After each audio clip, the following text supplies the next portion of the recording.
5:30 and we have a quorum, so I will call the meeting of the Madison Plan Commission for Monday, October 21st, 2024 to order. First, we will get some information from our technical facilitator, Jesse. All right, welcome to our virtual Plan Commission meeting. We're going to cover a few basic items before beginning. If you lose connection at any point during the meeting, you can reconnect by clicking the link or calling the number in your original email.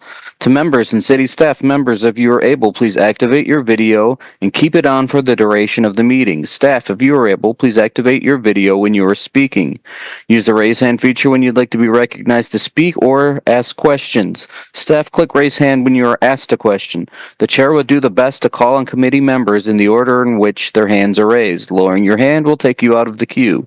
Members of the public who have registered to speak, the name you entered in Zoom must match the name you entered in registration. You will remain muted until called upon. The clerk will tell you when your time is up. After all registrants speak, a member of the body may ask you a question. If you need to share documentation with the commission, please send it to the email listed in today's agenda. Chair, the floor is yours. Thank you, Jesse. Next, we have agenda item 1, General Plan Commission public comment. I don't believe we have any new comments to review. Is that correct, Megan? That's correct. All right. So next is communications, disclosures, and recusals. Members of the Plan Commission should make any required disclosures or recusals under the city's ethics code. Do we have any disclosures or recusals? Seeing none, we will move on to the minutes. We have the minutes of the October 7th, 2024 regular meeting. Are there any additions or corrections? Seeing none, is there a motion to approve the minutes? Moved by Commissioner Heck, seconded by Commissioner Mendez. Any discussion on the motion? Seeing no raised hands, we will come to a vote and I will assume unanimous consent. Seeing no raised hands, the motion passes unanimously. Next up is our schedule of meetings. We have regular meetings on November 4th, 18th, and December 2nd and 16th. And we currently have scheduled a special meeting for Thursday, November 7th in person. And Megan. Thank you.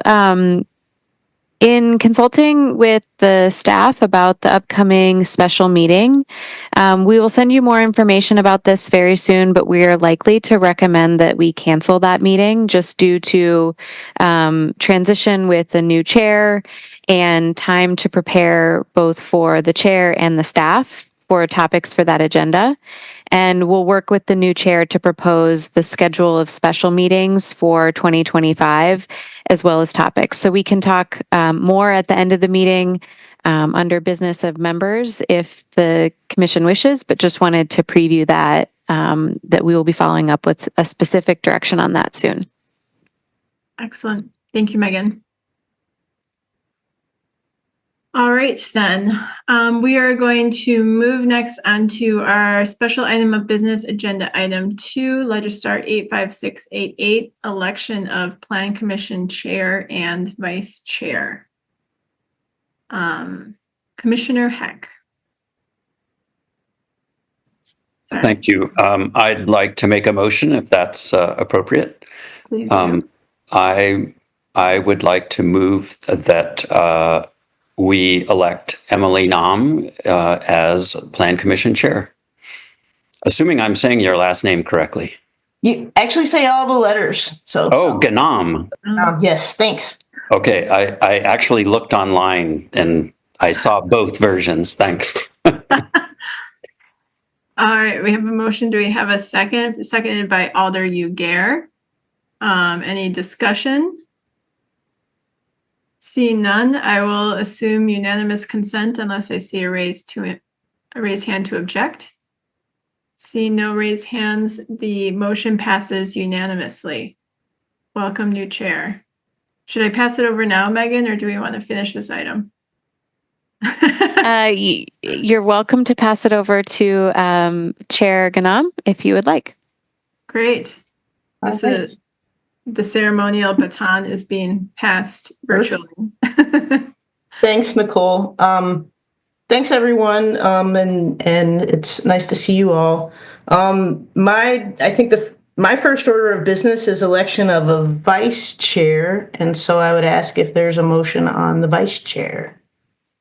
Commissioner Heck. Thank you. I will move that we elect Nicole Solheim as Plan Commission Vice Chair. And Commissioner Mendez, is that a second? All right, thank you. Any discussion on this item? All right, any objection to unanimous consent for electing Nicole Solheim as vice chair? All right, seeing none, we will record unanimous consent on that item as well. Thanks, Commissioner Heck, for those nominations. All right. An orderly transition of power is possible. It's good. So our next item on our agenda is to introduce our consent agenda for tonight. We have a number of recommendations on the consent agenda. And I will, let's see. Let me read the background for the consent agenda. It's been the custom of the Plan Commission to remove from the agenda those items on which staff believes an application has been sufficiently reviewed to support approval with all of the conditions placed upon it by the various city departments, and in which the applicant accepts those conditions, and there are no individuals who have registered to speak in opposition to those items. The items proposed for the consent agenda item tonight meet those qualifications. There are also two items proposed for the consent agenda, which rather than approval are for referral to subsequent meetings, as noted.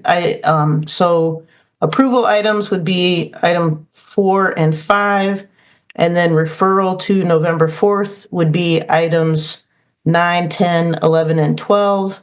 And referral to our December 2nd meeting would be items 13 and 14. I will read the items of those which are before us as proposed for the consent agenda.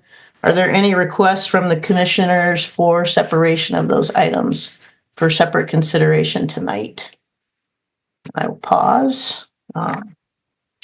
Seeing no suggestions for separation, I will read the consent agenda items into the record for tonight.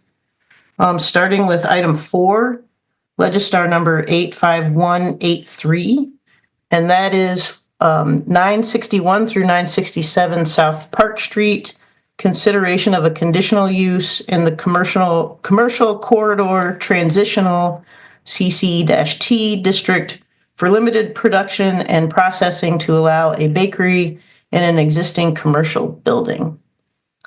Item 5 is Legistar 85184, which is 222 West Gorham Street, consideration of a conditional use in the downtown core district to convert a restaurant nightclub into a nightclub.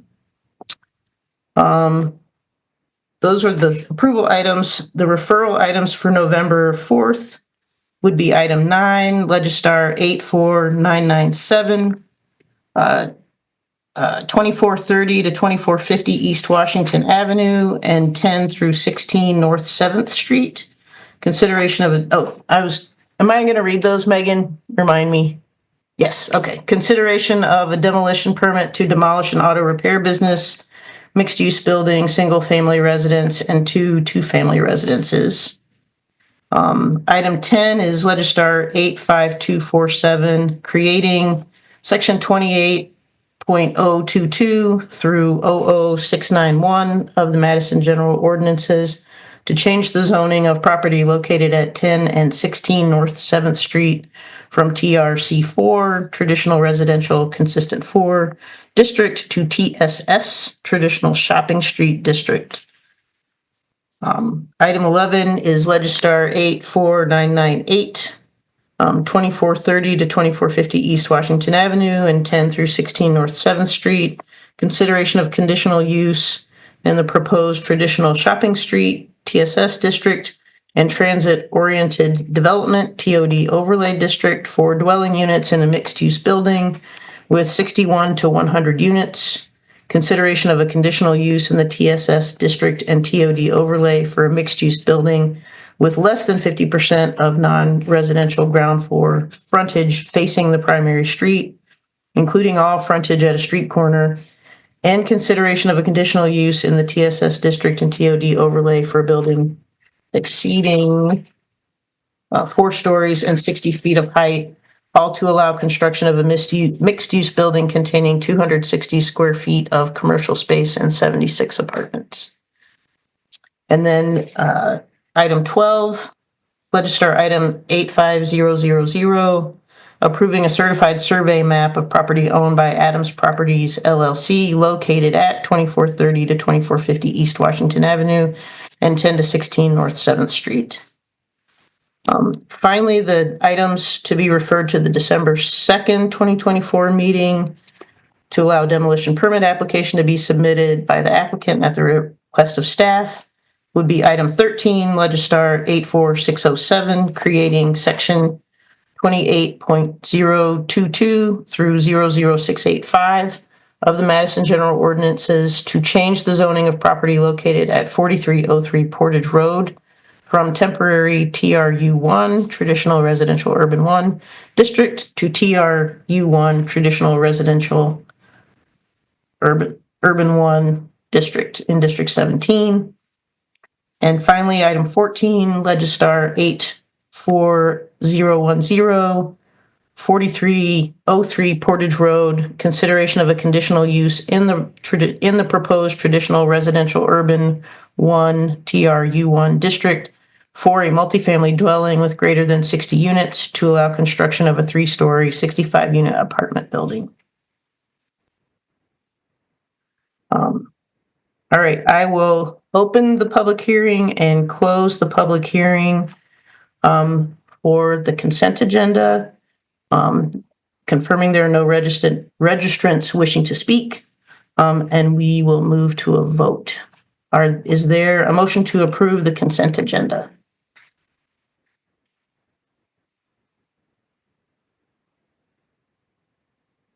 Thanks, Nicole. Commissioner Solheim.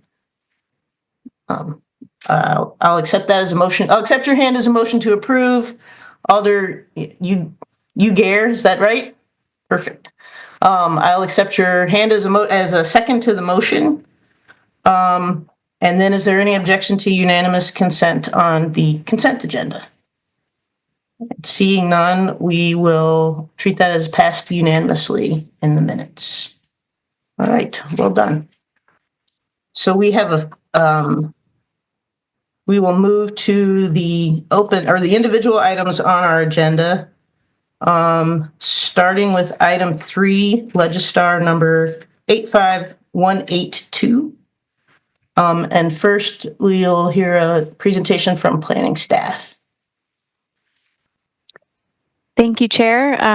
Colin Punt is going to do the staff introduction on this one. Thank you, Chair. So the application before the Plan Commission now is one in which the applicant is seeking approval of a conditional use in the SRC1 district for a family daycare in which the licensee, as defined in Wisconsin Administrative Code, does not reside at or have its principal place of business at the family daycare home. In the staff report, staff has raised concerns regarding conditional use standards of approval 3, 5, and 6. I'm going to limit my comments to standard 6 at this time.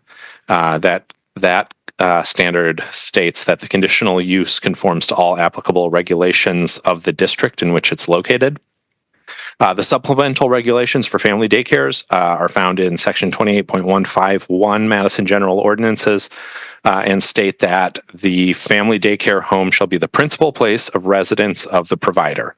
The applicant has indicated that the property will be used as a dwelling in their letter of intent, but at the time of report writing, staff are not aware of if this situation has changed or whether the applicant intends to meet this zoning code requirement.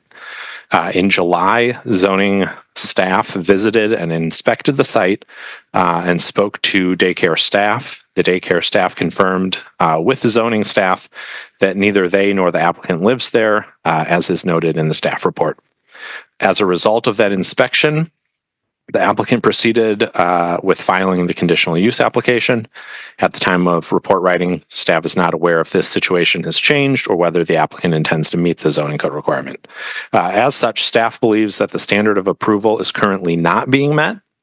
Recommended condition of approval 1 requires that, if approved, the applicant must provide the zoning administrator with written notice, which must be regularly confirmed, identifying the name of the provider and including a statement that the provider resides at the residence as their principal residence. Staff believe that this condition would provide the city with the information that the house is being used or not being used as a residence. The applicant, through her attorney, agrees that the city can apply all regulations in the zoning district that are applicable to other dwellings in the district, but contends that no conditions may legally be placed on her family child care home as defined in state statutes. However, the Department of Children and Families, in its own licensing rules for family child care homes, notes that the statutes give a municipality the power to prevent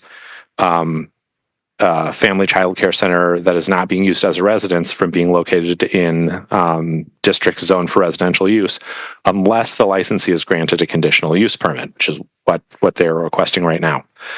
Further, an annotated guide to the Department of Children and Families licensing rules for family child care homes states that individual communities may determine what a 1 or 2 family dwelling is, and that in some municipalities, a 1 or 2 family dwelling is defined as a building currently used as a residence. Therefore, staff believe that the conditional use a condition requiring proof of that residence within the dwelling does not violate the state law. There are a number of other staff available here for questions after the public hearing, and we are happy to answer any questions that the Plan Commission may have at that time. Thank you. Thanks, Colin. We do have registrants for this matter. We have a number of registrants, so we'll try to stick to our 3-minute speaking limit. And we'd like to start with the applicant, and who is represented by Council Barrett Van Sicklen, who's registered in support of the item and wishes to speak. So I would ask that Barrett's microphone be turned on. Can you hear me now? Yes. Okay, thank you. I don't see my camera on, but is that okay? It is okay. Yep. Okay. Yeah, I did submit a letter on Friday. I don't know if the commission has had an opportunity to review it. I heard Colin's analysis. The applicant can meet those conditions regarding the provider residing at the residence, although it's our position that those conditions do conflict with state law. The statute at issue is Wisconsin Statute 66.1017, and subsection 2 states that no municipality may prevent a family child care home from being located in a zoned district in which a single family residence is a permitted use, and no municipality may establish standards or requirements for family child care homes that are different from the licensing standards established under section 48.65. It's our position that the city could place standards such as setback and other such zoning-like standards for a single-family residence, but that the 2 recommended conditions that a provider reside there and that only 2 employees be allowed there go beyond the licensing standards, and as such would violate state law. This is kind of a unique application in that the traditional conditional use permits don't really apply because the law states that the municipality must allow a family child care home when it's located in a zone district such as this one. So that is our position. So I just respectfully disagree for the reasons stated in our October 18th letter and for the reasons I stated just now. I'm happy to answer any questions that anyone might have. Thank you. Thanks. Thanks, Mr. Van Sicklen. We also have as a registrant Sarah Tuttle, who is the applicant who registered in support and is available to answer questions. So we'll include her appearance in the record. We have two registered applicants who wish to speak. The first is Cameron Scarlett of Castle Pines Way, who opposes the item and does wish to speak. I'm here. Can you hear me? Hi, Cameron. Yep, we can hear you. Okay. So a critical standard for conditional use is the effect of the permit on uses and values and continuing enjoyment of other properties in the neighborhood. As a next door neighbor, I have seen substantial effect on how we can use our property. Before BBDS began illegally operating in July of 2024, we would let our dogs out in the morning before they had to be kenneled while we go to work. With the children arriving at 7:15, we now have to bring our dogs back into the house early so they don't bark at the children and disturb our neighbors. There are also frequent substantial noise from children yelling outside 8402. My wife can no longer work from home using our deck, which faces 8402. Clearly, there's been substantial effect on the use and enjoyment of our outside spaces due to the illegal operation of the daycare at 8402 Castle Pines. It is not anticipated that this would change if a conditional use permit were granted. We also expect BBDS will affect the value of our property. I looked into the neighborhood property values compiled by the Madison Assessor's Office and found that between 2009 and 2023, the average assessment increase for property in Madison was 4.87% per year. These data show that assessments in Junction Ridge increased at 5.37% per year in the same period. In sharp contrast, average yearly assessments in the High Point Estates neighborhood, which contains 2 BBDS daycare facilities, increased at only 2.72% per year. Junction Ridge outperforms Madison in property value increases because owner residents care about the condition of our homes and yards and make efforts to maintain and improve them. I do not want the value of my home to be negatively impacted by the presence of a business next door, similar to what has happened in the High Point Estates. We're clearly an active group of neighbors that care deeply about the condition and character of the Junction Ridge neighborhood. We are quite concerned by the behaviors of BBDS management. Regulations and ordinances are meant to maintain order and protect Madison's citizens and property. Failure to follow rules can result in deleterious events that have long-lasting effects on property values. For example, a highly publicized serious injury to someone being cared for at BBDS could give Junction Ridge a bad reputation and drive down property values. BBDS management has shown repeatedly that they won't comply with Madison ordinances. Not only was the site at 8402 opened illegally, but Ms. Tuttle has not gotten a resident provider for 8402 despite assurances to the city that she would do that back in August. She has outright lied in emails to city officials about this. These are not the only instances of very serious failures of BBDS to follow regulations. A search of the Wisconsin Child Care Database shows that the previous location of BBDS 5 was cited 3 times in the last 2.5 years for failing to comply with state regulations. 2 of these were for failing to do proper background checks on daycare workers, and the third was for failing to properly apply for continuing licensing. The seriousness of these violations... You're almost at your time. I just wanted to let you know. Yeah, I'm almost done. The seriousness of these violations and their recency shows that BBDS has contempt for regulatory authority. Their cavalier attitude can certainly lead to serious safety problems that could have long-lasting repercussions on property values in the Junction Ridge neighborhood. We strongly oppose the granting of a conditional use permit. Thank you. Thanks, Karen. All right. I forgot to say that we were opening the public hearing before Mr. Van Sicklen spoke, so we'll retroactively say that we're opening the public hearing.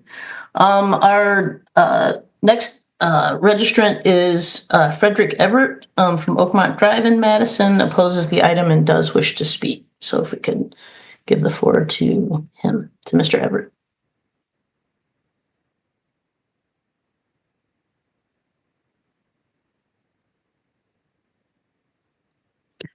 You have been unmuted on our side. You may need to Press star 6 on the phone to unmute yourself.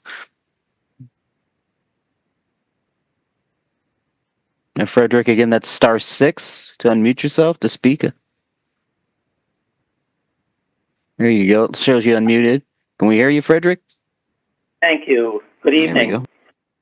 Good My evening. name is, and my wife and I live at 8401 Oakmont Drive, next door to 8402 Castle Pines.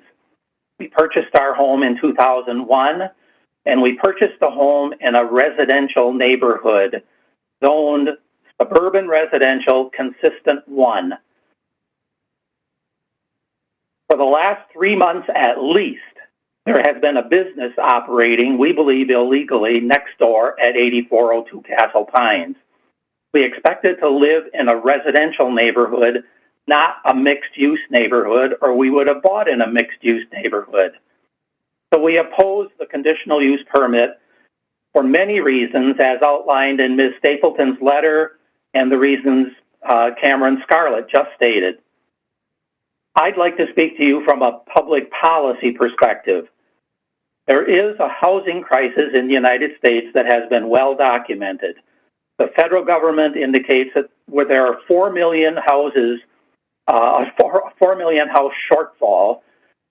Habitat for Humanity, in the most recent newsletter, indicated there is a housing crisis in Dane County.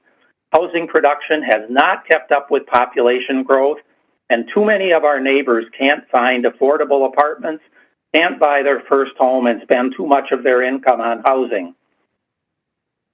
Even the city, according to news reports, has recognized the housing crisis and has considered new projects such as apartments, a village for the homeless, perhaps even a hotel.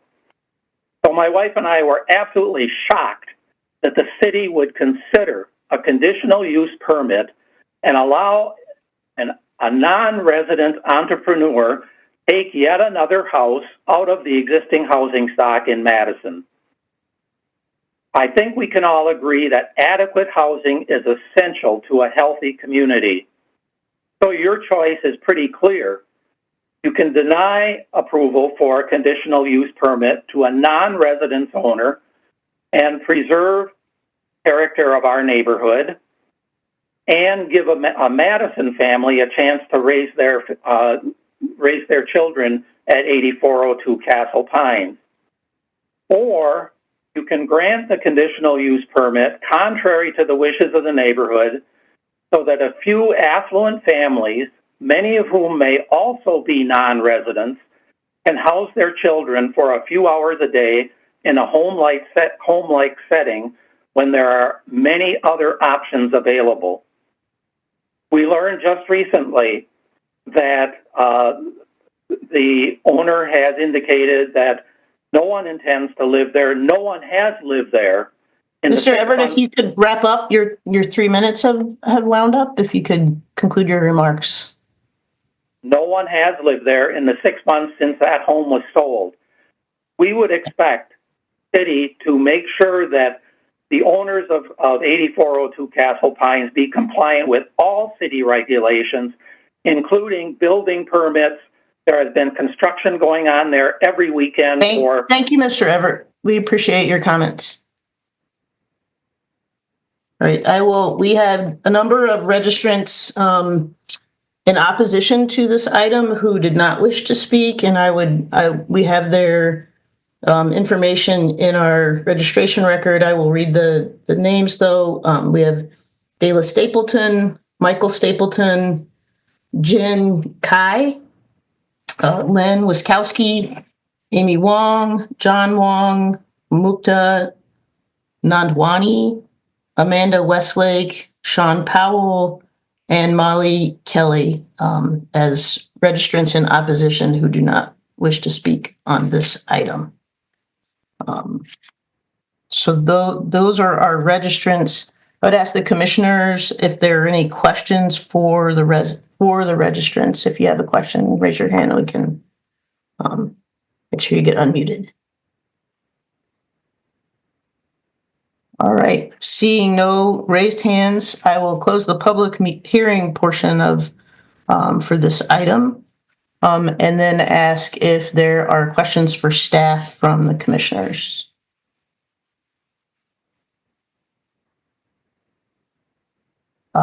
Commissioner Solai. Thank you. 2 points of clarification, I guess, for Colin and probably Matt. Just thank you for the overview in advance of it and looking back at the letter from DeWitt. Beyond, the sections that you quoted in terms of being able to add kind of additional regulations to this, do you agree with this section where it references that no municipality may prevent a family child care home in an area for that's permitted for single family? Is that consistent with your understanding?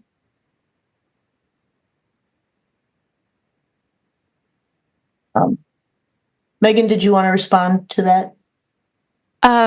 I'm happy to let Matt or Colin take a first stab at that, but I actually wanted to note and request that our tech facilitator Jesse could make Kate Smith, who joined. Kate is our assistant city attorney. If he could make her a panelist, please.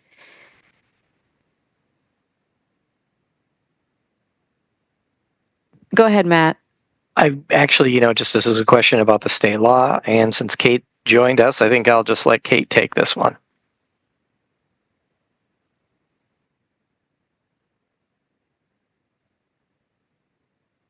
Kate, you're welcome to, I don't know if you have to unmute on both sides or not. And I can repeat my question if you didn't. Yeah, I was going to say, since Kate was just being switched over to a panel, she may not have heard that Matt was requesting that she answered that question. No, I just heard my name at the end when it was switching over, I think was when the question was being asked. Hi, Kate. I was wondering, I was looking back at the letter from DeWitt, and Colin did add the additional context in his overview about, the ability to add in some kind of further restrictions beyond this. But I was wondering if the language in that letter that refers to no municipality being able to prevent a family child care home from being located in a district where single family is permitted, is that consistent with your understanding, or is there any, additional context we should know about with that?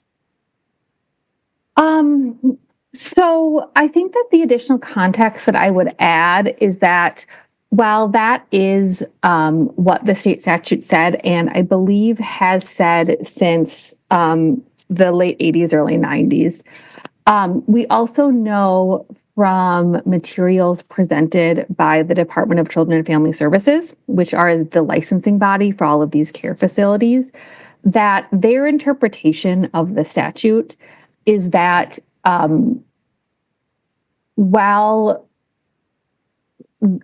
is that municipalities can also regulate this use through a conditional use process, right? And so it's not that. So I think that there's some subtlety to I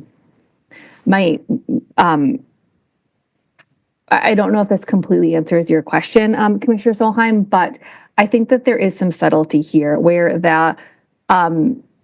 a municipality can, through its zoning powers, impose zoning regulations through their conditional use process. Got it. So allowing a conditional use is not considered necessarily preventing it. Exactly. And I have one follow-up for Matt. Matt, my understanding from the staff report is that the residence requirement is a zoning code requirement. So if this were to move forward, would not be something that the Plan Commission itself could waive. That would have to go through some ordinance change or appeal or something like that. Is that correct? Well, yeah, and it's actually more than that. So there's, the zoning code is one piece of it, but you also have the building code. I mean, the building code identifies this building as a 1 and 2 family structure that is designed or intended to be, which is used or intended to be used as a home, residence, or sleeping place by one person or by two or more persons maintaining a common household. So you have to start from the premises that this is a 1 or 2 family dwelling unit. And it would be something else if it wasn't designed intended to be used as a residence, sleeping place by one person's, so on and so forth. Okay, that makes sense. Thank you. That's all I have. Alder Conklin? Thank you, President. Is in Guam? Ganam. Ganam. Close. Ganam. Excuse me. Well, congratulations and thank you, Chair. Thank you. You're welcome. And to you too as well, Vice President Nicole. Congratulations.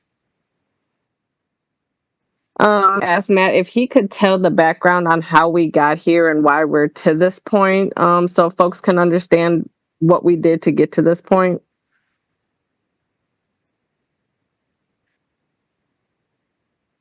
Sure, I could do that. So this matter came forth, I think, in middle to late June as a comment to the Alder of the district, Alder Conklin. You had then, or some other individuals had then reached out to my office. Oh, time out. Matt, I apologize. Not this part. We know all this part. I wanted to, yeah, I apologize. I should be clear. I wanted to know what happened 10 years ago when we changed. Oh, sure. Yeah, can we tell that part? I apologize. Absolutely. Take it back further. Okay, happy to do that. Just a little bit further. Sure. Thank you. Okay, sure. So back in 2013, former Alder, now currently State Representative Lisa Subeck was serving, I think, in District 1, West Madison. And she had been approached by the applicants here, who had an interest in operating a family daycare home, a place of residence of that would offer childcare services also, with a unique condition wherein that the licensee was not going to be living there. This couple was going to hold the license and then employ people who also they would provide housing for the families, for those individuals and their families to live, and then they would provide the daycare within those two homes. So they had two of them. And one of them closed at, I think, a few years ago. And one of them is currently still in operation, providing that type of housing that's similar to what's being requested today. Oh, so the code was changed basically to allow for this type of thing to be requested as a conditional use. I apologize for not making that clarification. Thank you. Thank you, Matt. I appreciate that. Thanks, Alder Conklin. Alder Uguer. Thank you, Chair. And I'll just add here that whereas you pronounce all the letters in your name, I pronounce almost none in mine. So we're kind of paperweights on the opposite end here. We're G names. Anyway, this is at least one question, maybe several for Attorney Smith. So if I understand some of the nuances here, if the applicant and the license holder were the resident in the home, then they would have the ability to operate this in this single family neighborhood by right, as opposed to conditional use. Do I have that correct? I would maybe have Matt or Colin chime in, but I believe that it's still conditional use if they reside in the home. Is that correct? No, it's up to 8 is a 4 to 8 is a permitted allowed use in a single family home. Okay, thank you. So it is the situation where still being a requirement under the zoning code that the occupancy of the home as a single family residence by the provider as opposed to the license holder moves it to a conditional use but remains a permitted use. Have I got that right? That sounds correct. Yep. All right. So in these situations where it's flipped from development by right or use by right to a conditional use, can the commission or the staff require conditions other than the occupancy by a provider, such as traffic issues, noise abatement, whatever.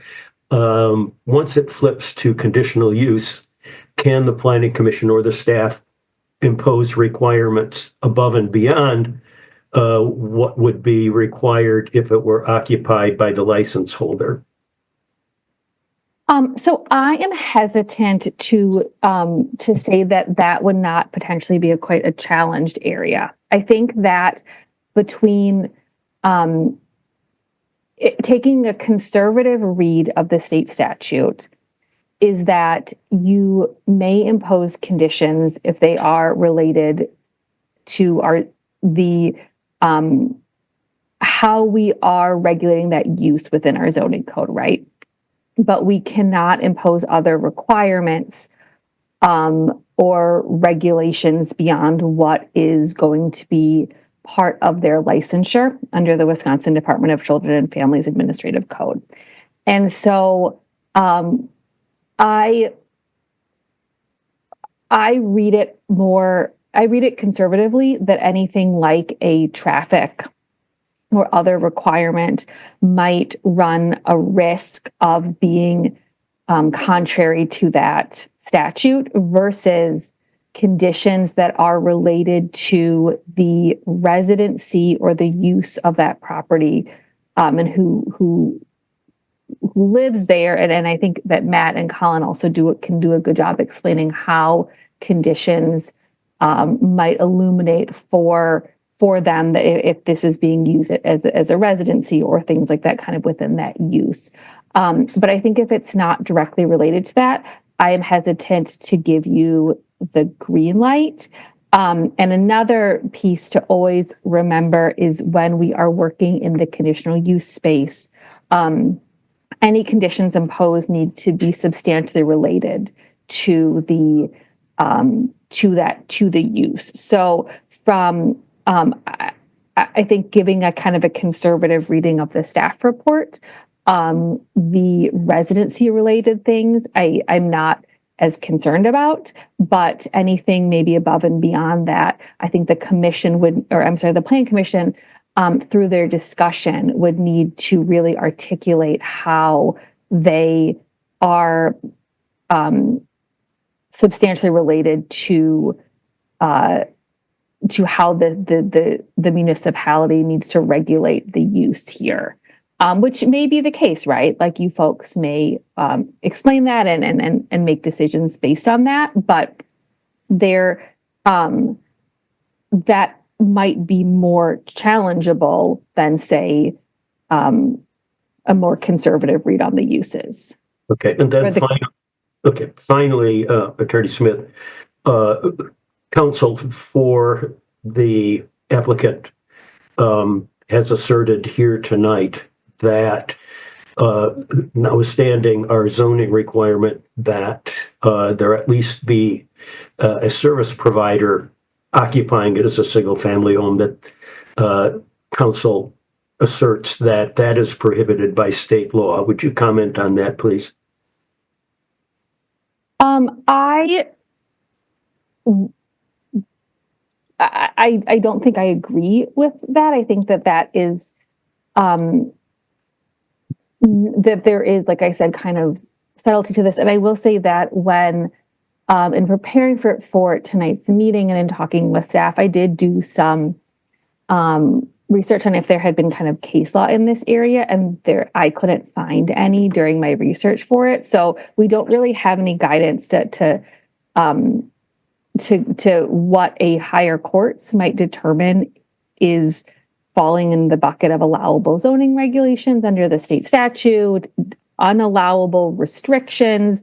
I don't think I have a clear answer for you, but I don't agree with the positions that the applicant's attorney has made for everything. Thank you, Attorney Smith. And then Matt Tucker, do you have any thoughts on what potentially taking a conservative approach, as Attorney Smith and I usually agree upon? Are there any conditions other than occupancy as you see the code and applying it, occupancy by the provider, if not by the license holder? Is there anything else you can foresee that we could consider? Well, I've been talking to folks of the neighborhood and the applicant about this for quite some time. Lots of emails, had a lot of good conversation. Everyone's been very civil, and it's been it's in a bit of a frustrating and confusing time. But I'll say that I think considering what would be allowed if it was a typical daycare, just like the 145, 143 other ones we have in Dane County today that are in this range. I don't see the operations being any different, and that's where really conditions come from. I don't see any additional conditions outside of the occupancy condition because it verifies that we have a resident living there. It's a home. It's an occupied place for someone to live in our community, and also a place to provide needed daycare. So that's a long way of saying no conditions besides the one. Thanks. Thank you, Matt. And thank you, Chair. Thank you. Commissioner Heck. Thank you. This is probably for Matt, I imagine. The supplemental regulations in the zoning code are really just as powerful as the portions of the zoning code that dictate setbacks, for instance. I mean, they're all things that need to be followed. The supplemental regulations aren't optional. They're just part of the zoning code. Is that a good way of looking at it? Yeah, absolutely. Oftentimes they're the special conditions that go along with particular uses. They're not appropriate to be in the definitions section, which is why they're placed in the supplemental regulations section of the code. Okay, thanks. That was my question. Commissioner Wisniewski? It's Newski, right? Wisniewski, yes. All right. Okay, thank you. And this is another one for Matt. Matt, when you were talking before, I think you kind of alluded to if there wasn't a resident in here that it would trigger different building code things. I mean, would this be triggered then as a commercial establishment and all that's required in a commercial, or just different regulations that way? Can you explain a little bit further? Yeah, Commissioner Wisniewski, you're correct. If the only default option would be for it to be like a daycare, commercial daycare, which is a conditional use in the district also, but it's also a totally different building construction. You're going to be working in the International Building Code, think sprinklers, accessibility. Think of all the places that, if you're familiar with the bigger daycares, they have, 20, 30, 40 kids that are there. You're in that world. You're not in the sort of smaller scale that's intended where all this area of use is operating. Thank you.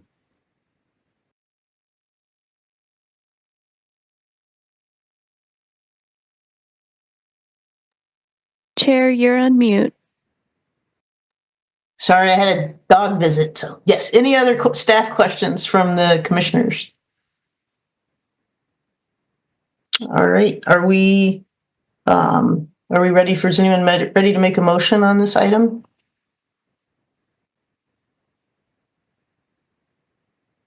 Commissioner Solheim. Thank you, Chair. I will move that the Plan Commission find that the conditional use standards, including Standard 6, are met and approve the request for conditional use for a family daycare home at 8402 Castle Pines Drive, subject to the conditions in the staff report. Thank you. Is there a second for Commissioner Heck? Thank you for seconding the motion. Commissioner Solheim, would you like to provide any other commentary on your motion? No, I appreciate the additional information from staff on some of the legal reasons behind this. And I believe, given that this is a permitted use, when the licensee is there, and I think if we get that documentation of residence for the staff, that addresses condition 6. Thank you. Any other discussion on the motion? All right, seeing none, we'll come to a vote. Sorry, 1 second, Chair. I do see Oh. Commissioner Heck's hand. Yeah, thanks, Megan. Thanks, Commissioner Heck.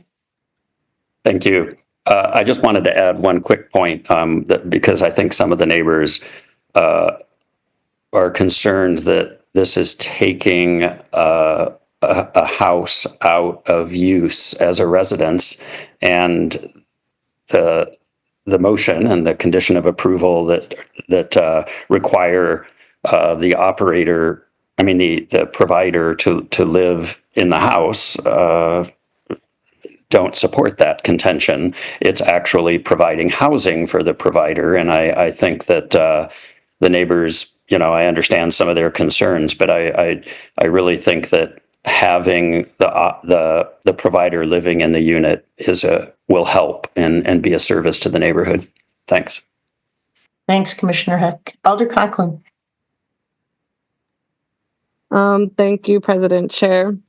And I too, I just really want to voice the strong opposition that I did get from the handful of people that we have heard from tonight, and then also a few other emails and phone calls, and then from the neighborhood association, the 8 people from the neighborhood association. So I do appreciate everyone taking the time to reach out, make contact, to figure out what's going on.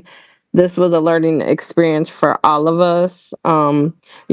If this does get passed and with the conditional use, again, I just want to kind of echo what Commissioner Heck said, that, they are going to be helping 4 to 8 families or children. Way I look at it as families, which can become neighbors, even if they don't live right next door. They could still be Junction Ridge neighbors, District 9 neighbors, so these are all potentially our neighbors that can become friends and community.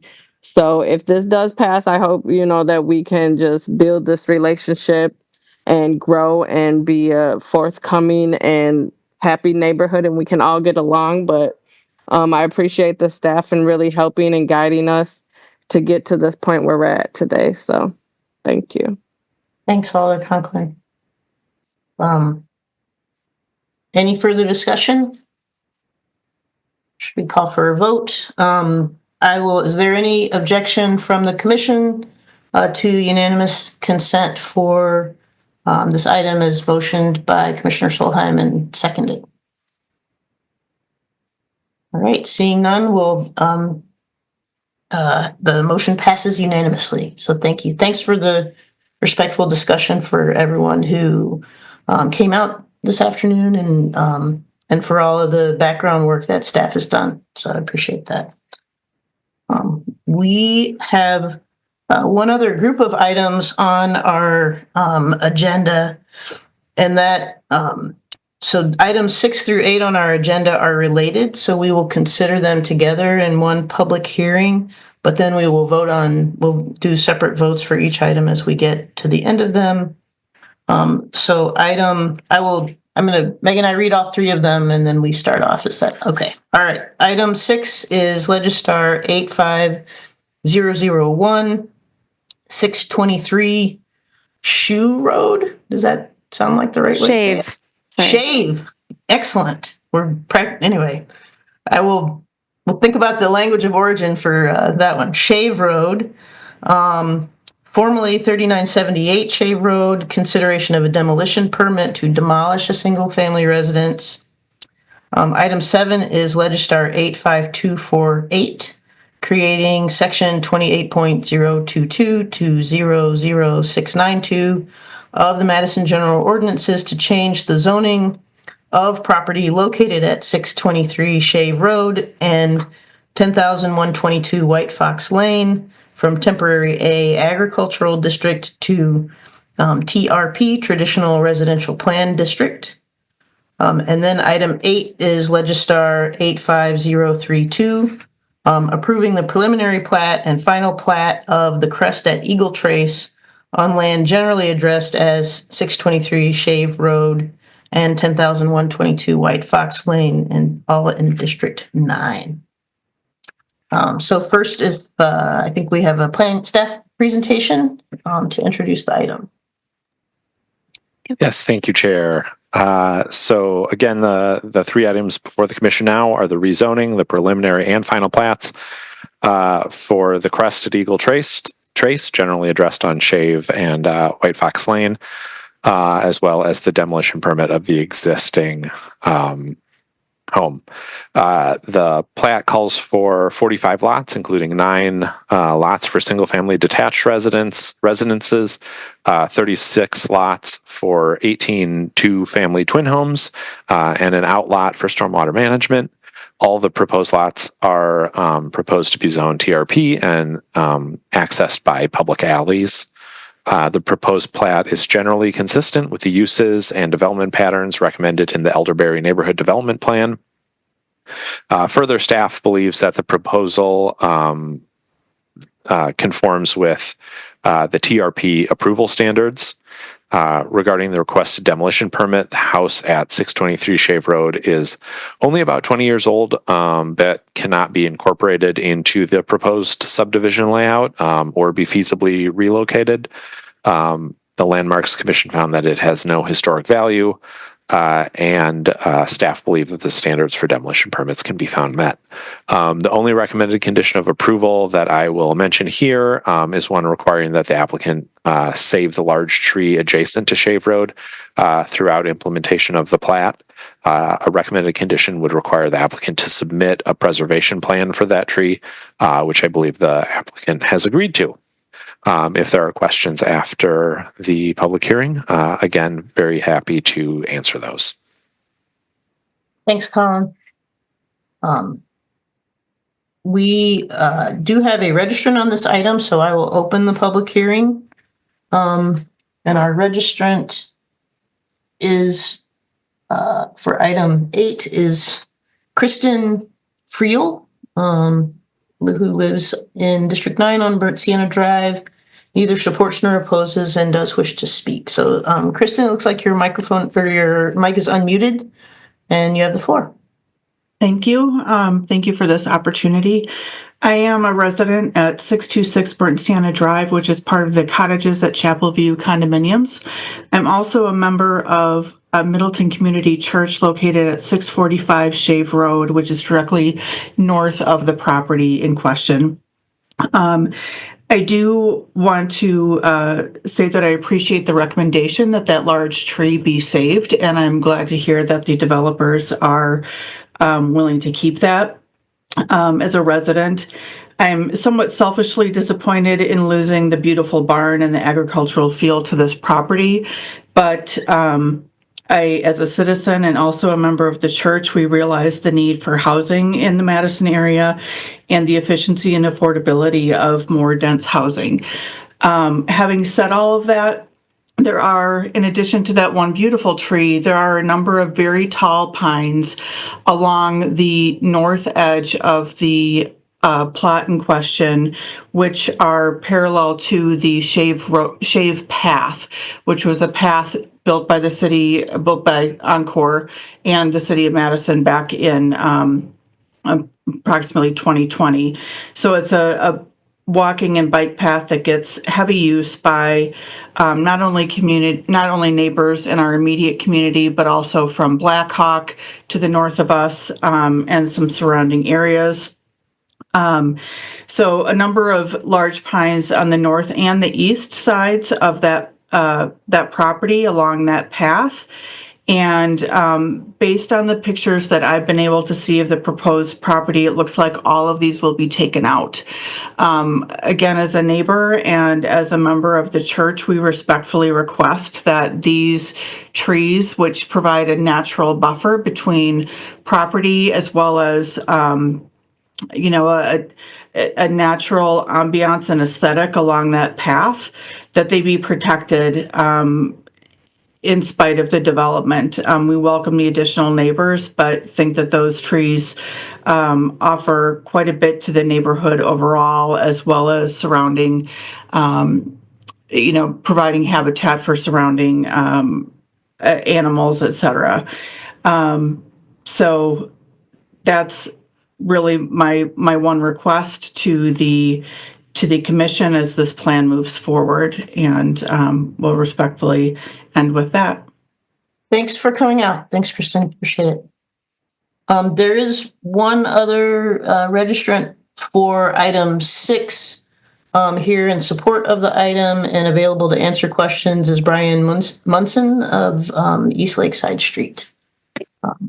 Chair, if you don't mind, just a couple quick additions to the registrant list. Oh, that was my Oh, thank timer you. for the speaker.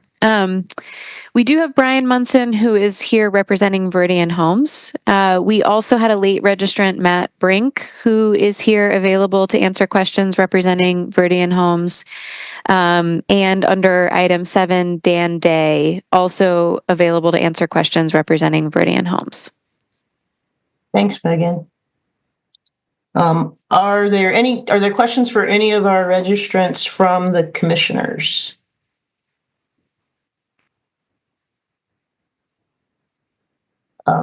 Commissioner Solheim. Thank you. I guess I would ask Brian or anyone from the applicant team about the question raised in the additional trees along the path, and if you're kind of aware of that situation and want to make any comments about the ability to preserve any of those along that path. Sure. Brian Munson with Vanderwall and Associates. Thank you for the chance to address the question. On the east side of the site, there's a regional stormwater facility that runs along the boundary of the property. And so we've been working very closely with city engineering to accommodate some of the necessary treatment facilities there, not just for this site, but also for the properties to the north and the general neighborhood. So it'd be very difficult to preserve the ones on the east side of the property. On the north side of the property, it's something we can take a closer look at. Potentially there's some room there. The challenge is grading. Surprisingly, as a 6-acre site, this is a tricky little site to develop in terms of grade, the stormwater, and then getting the development in there, and at the same time, making sure that we're treating the tree over on Shave Road appropriately. I would note we've already had an arborist look at it, so we have the same concerns that staff did about wanting to preserve that. But it is something we can take a look at on the north property line, but again, can't commit to at this stage just because of the grading needs for the site. Understood. Thank you, Brian. Appreciate it. Thanks all. Any other questions for the registrants? Seeing none, we will close the public hearing on this item. Are there any questions from the commissioners for staff?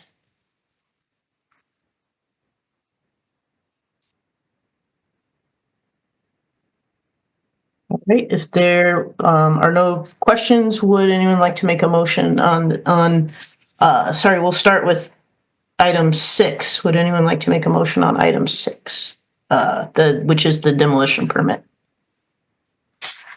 Commissioner Solheim, I'll take that as a motion. Oh, well, Megan, you can't make a motion. Did you have further comments? I just want to make sure it's clear for the record, for the minutes and for the members. I believe Alder Duncan had to leave the meeting at 6:30. So for the votes that we will be taking on these items, second alternate Wisniewski is eligible to vote. And I just want to make sure that's clear to everyone. Thanks, Megan.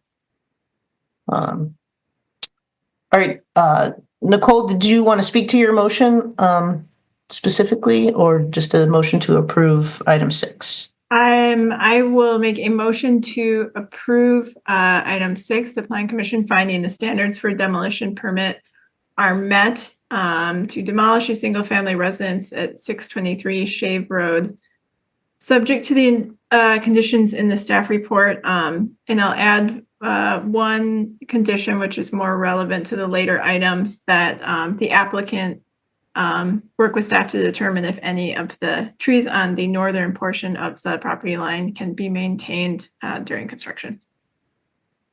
Thanks, Nicole. Is there a second for this motion? Commissioner Mendez, thank you for seconding. Is there any further discussion on the motion on item 6? Colin? Yeah, just a suggestion for the additional condition that I think the best place that might be placed is potentially on the plat rather than on the demolition permit. So if Commissioner Solheim wanted to make that change, I just wanted to put that out there right now. Will do. So I will redact that part of my motion. Is that Commissioner Mendez, is that good with you as a seconder? Okay, perfect. So the pending motion on item 6 is to approve as per the conditions in the staff report without additional conditions. Any further discussion on that? Any objection to unanimous consent for that motion? Seeing none, we'll record that as approved and go to item 7, which is the change in the ordinance to change the zoning for the property. Is there Commissioner Solheim? I'll move that the Plan Commission for zoning map amendment to rezone 623 Shave Road and 10122 White Fox Lane from temporary A to TRP to the Common Council with a recommendation of approval subject to the conditions in the staff report. Thank you. Commissioner Mendez, is that a second for the motion? Thank you. Any discussion on this motion? Seeing none, any objection to unanimous consent for this item as moved? All right, thank you. We'll move to item 8, which is approval of the preliminary plat and final plat. Is there a motion on item 8? Commissioner Solheim. Thank you. I'll move that the Plan Commission find the standards met and forward the preliminary plat and final plat of the Crested Eagle Terrace to the Common Council with a recommendation of approval, subject to the conditions in the staff report and the additional condition that the applicant work with staff to determine if any of the trees on the north side of the property line can reasonably be saved during the construction process. Thanks, Commissioner Solheim. Alder Ugair, is that a second for the motion as stated? Thank you very much. Any further discussion for the motion as proposed on item 8? All right, seeing none, is there any objection to unanimous approval for that item? Thank you. Seeing none, we'll record that as approved as well. Unanimously. All right. Our next agenda items.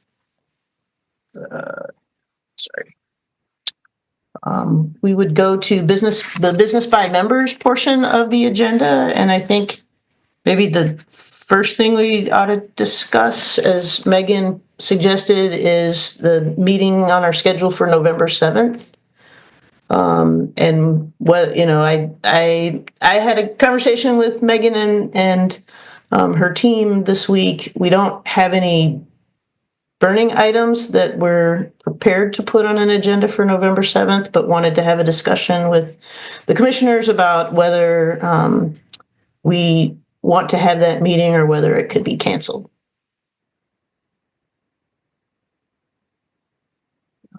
So any Alder Ugair, it will roll off the tongue soon. Yes, that's all right. I'm not sensitive about it. Since I have a competing meeting that night for the community, the Community Development Block Grant Committee, I would be just as happy if it were canceled.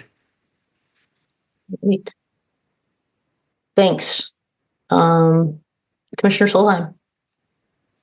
I'll add that I am also not available that evening, so would appreciate it being rescheduled if possible. Great.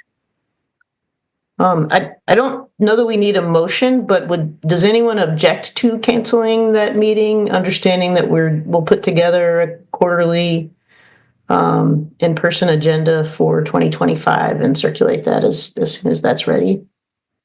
All right. Nobody's clamoring to the hand raising to object. So that's good. Well, I would say to Megan that I do think there's value in getting together in person, and I would love to get a chance to meet folks and have more of a personal connection as the opportunity presents. So I look forward to that. Commissioner Heck. Thanks. Just a comment. I noticed that the 2025 Plan Commission meetings are on Legistar, but I don't know did we get an email about all of those yet? I don't know as if we did. Maybe in terms of the calendar invites, calendar invites or a PDF, I'll take anything, but I've already put them on my calendar. So okay. There is a link to the schedule under the secretary's report in tonight's agenda, but we can also send it to you directly if it's helpful. Oh, okay. I guess the calendar invites were okay too. I don't know if that works for other commissioners.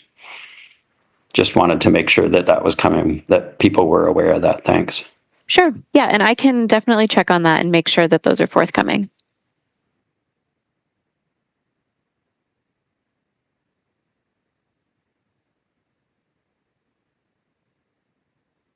All right.